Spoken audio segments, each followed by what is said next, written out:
hindi pa natatapos ang taon, natupad na ang kanyang pangarap.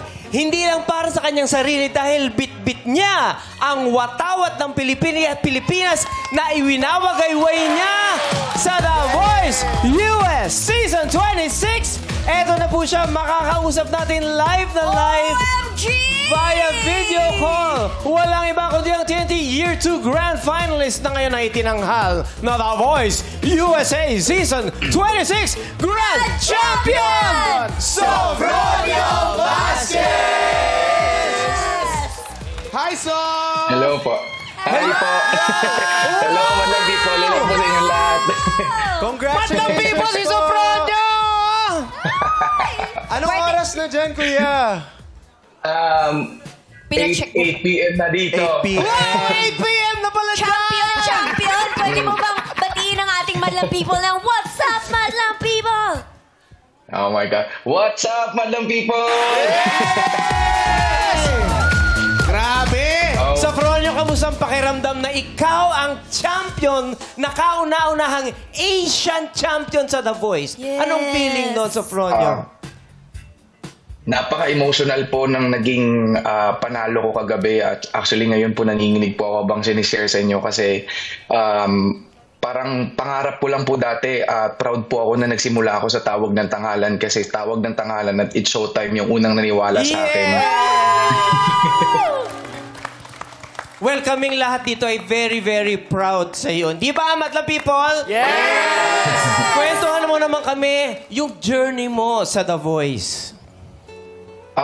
Nagsimula po ako sa blind audition trying na just to represent myself and of course, sinubukan ko pong i-represent lang yung Utica, New York pero mapalad po ako dahil yung mga producers ng mismong show sila yung nagsuggest na mas maganda kung sigurong i-represent mo yung Philippines kasi hindi pa sila nagkaroon talaga ng Filipino-blooded and full born and raised. So, tinuloy ko po yun and dahan-dahan po naming pinaghirapan po at masaya po ako na along the way, talagang sincere at totoong pagmamahal yung galing kay Michael Bublé para sa Pilipinas at sinare po niya na meron po siyang deep connection sa Pilipinas kasi kumpare niya daw po si Martin Rivera at meron daw po siyang nakadate na kilala nating lahat na Diyosa sa atin. Uy! Ay, sino yan? Ni Michael Bublé. Sino yun? May pa-blind item. Blind item pala. Diyosa daw. Pero dahil din sa'yo yun, dahil believe na believe siya sa'yo. Di ba? Michael Bublé yan. Ibang level. Di ba? Kamusta siya bilang Pero- coach mo? Pero narinig niya yung sinabi mo kahapon na tinatanong niya kung nag-manage ka daw. Ay, tutuloy ko na. Michael, hello Michael. If you need a manager, I'm right here. Actually, gusto ko rin tanungin sa'yo. Ikaw ba may manager ka na ba dyan? Meron, siyempre. Meron na siyang manager. Pwede pong pag-usapan si Rogi, kakachat mo lang sa akin eh. Buti na lang marami nakapanood. Sofronio, may question lang ako. Kasi iba yung naging journey mo, di ba? Ang dami mong sinalihang contest. Anong advice mo sa lahat ng mga may magagaling na boses pero right timing is God's greatest gift? Wow, siguro ang pinakamagandang advice na may bibigay ko kahit anong ilang beses kang na-reject, hindi talaga siya nagpapatunay na wala ka ng chance eh. Sino ba naman kasi mag-iisip na ako Bisaya galing sa Mindanao trying to just be someone in music and almost do lahat ng audition sinubukan ko pero 10 years after naibigay sa akin so hindi talaga siya pag hindi mo lang titigilan. A story of perseverance. Ikaw ay ehemplo ng isang taong talagang nagmatsyag, talagang nagsikap. Palakpakan po natin. Ingat ka dyan, ha? Ano naman ang message mo? Sofronio, anong message mo para sa mga sumusuporta sa'yo?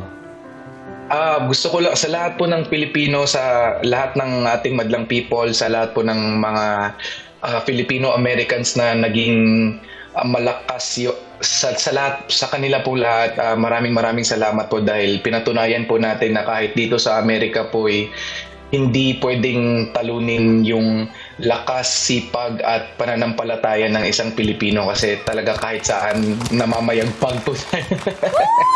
Well said. God bless you, God bless you. Filipino! The pride of the Philippines. Kailan ang balik mo, Sofronio? Kailan dating mo? Hindi ko pa po alam pero nag-promise po ako kay Michael Bublé na kapag umuwi po ako talagang Showtime yung unang bibisitahin ko. Aabangan namin ang iyong pagdating. Ako ay size 8. Bakit may size 8 na sinasabi? Ayaw ba nagko-congrats lang sa Suspect. Dating size 8 pero size 6 talaga. God bless you, Sofronio. God bless you, Sofronio. Congratulations. Salamat po sa inyo lahat. Thank you for your time! We're so proud of you. We're so proud of you. We are. Ang iyong tagumpay, isang napakagandang regalo ngayong Pasko, hindi lang para sa iyo at sa pamilya mo, kundi para na rin sa bawat Pilipino. Yes! Hihintayin namin ang iyong pagbabalik at pagbisita dito sa Showtime. We are so proud of you.